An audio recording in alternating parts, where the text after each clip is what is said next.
ભાજપે રાજ્યસભામાંથી મુકેશભાઈ રાઠવાને છોટાઉદેપુર ભાજપના મહામંત્રી છે મુકેશભાઈ રાઠવા જેમનું નામ જાહેર કરવામાં આવ્યું। મુકેશ રાઠવાના પરિવાર અને સમર્થકોમાં ખુશી જોવા મળી।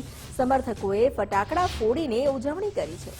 રાજ્યસભા માટે જે 4 નામોની જાહેરાત કરવામાં આવી છે ભાજપ તરફથી, જેમાં મુકેશભાઈ રાઠવાનું નામ પણ સામેલ છે।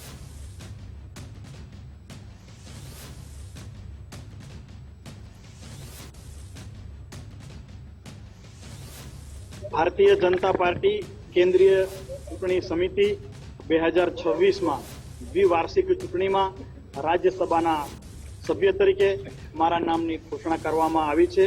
त्यारे हूँ गौरवनी लागणी अनुभवुं छुं अने ज्यारे विश्वना सौथी लोकप्रिय नेता देशना यशस्वी प्रधानमंत्री श्री नरेन्द्रभाई मोदीजीना नेतृत्वमां काम करवानी तक मने साँपड़ी छे, त्यारे अमारा केंद्रीय वरिष्ठ नेतृत्वनो તેમજ અમારા ગુજરાત રાજ્યના સન્માનનીય એવા નેતૃત્વનો પણ હું આભાર વ્યક્ત કરું છું।